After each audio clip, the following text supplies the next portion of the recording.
दूसरी सुबह अलग थी। वाराणसी में सूरज अभी भी चमक रहा था। सड़कें अभी भी जीवंत थीं। मंदिरों की घंटियां बज रही थीं। खेला गया। लेकिन ऐसा लग रहा था कि घर किसी दूसरे समय क्षेत्र में है। इसके अंदर प्रकाश उसी प्रकार प्रवेश नहीं करता था। समय धीमा था। दीवार पर लगी घड़ी में सुबह के 5:47 बज रहे थे। मैंने अपना सेल फोन चेक किया। 11:10 बज रहे थे। समय मेल नहीं खाता था। और रिकॉर्डर, जो रात के दौरान बंद कर दिया गया था, अपने आप ही एक ध्वनि बजाना। धड़कता है। रिबन।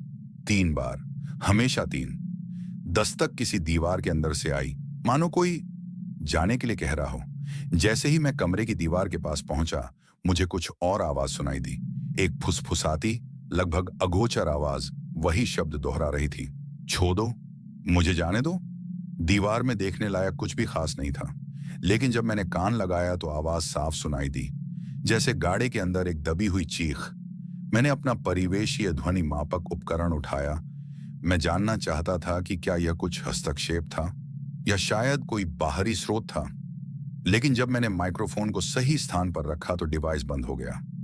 यह अधिकतम वॉल्यूम पर अटका रहा, जबकि कोई बाहरी ध्वनि नहीं थी। सुई लगातार आवाज कर रही थी, मानो मैं भीड़ में हूं, लेकिन मैं अकेला था।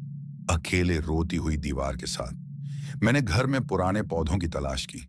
शायद दीवार में कुछ छिपा था, किसी प्रकार का मार्ग। अटारी में मुझे धूल और भूसे से ढका एक बक्सा मिला। अंदर पत्र, हस्तलिखित। सभी पत्र अमाया नामक किसी व्यक्ति को संबोधित थे, और सभी एक ही प्रेषक के साथ, राघव शर्मा, मेरे दादा।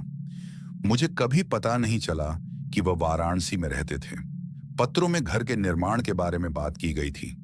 इस बारे में कि कैसे उन्होंने और अमाया ने वहां एक घर का सपना देखा था।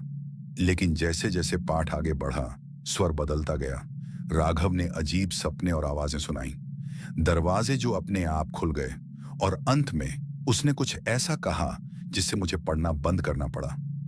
अगर किसी को यह मिल जाए तो समझ लेना कि यह दीवार में लगा हुआ है, और मैं ही दोषी था।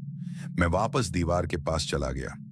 मैं वहां घंटों खड़ा होकर रिकॉर्डिंग करता रहा, और दिन के अंत में ऑडियो सुनते हुए मुझे कुछ नया एहसास हुआ।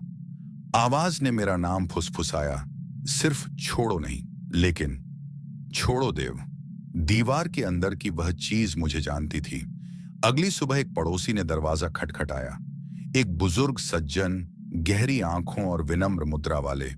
उसने मुझसे कुछ नहीं पूछा, बस मुझे एक छोटा सा लकड़ी का बक्सा थमा दिया। अंदर एक प्राचीन दर्पण का टुकड़ा था। यह अब तुम्हारा है, उसने कहा। अगर तुम देखना चाहते हो कि आंखें क्या हैं, तो तुम्हें इसकी जरूरत होगी। नहीं दिखाते। और बिना कुछ कहे वह चला गया। मैंने दर्पण को दीवार के सामने रख दिया, और एक क्षण के लिए मैंने उसे देखा था। अमाया।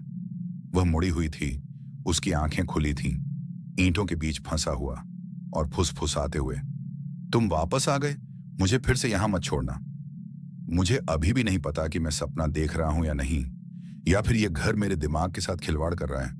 लेकिन यहां कुछ दफन है, और पहली बार मैं सच जानना नहीं चाहता, क्योंकि मुझे लगता है कि सत्य तुम मुझे उसके साथ दफना दोगे।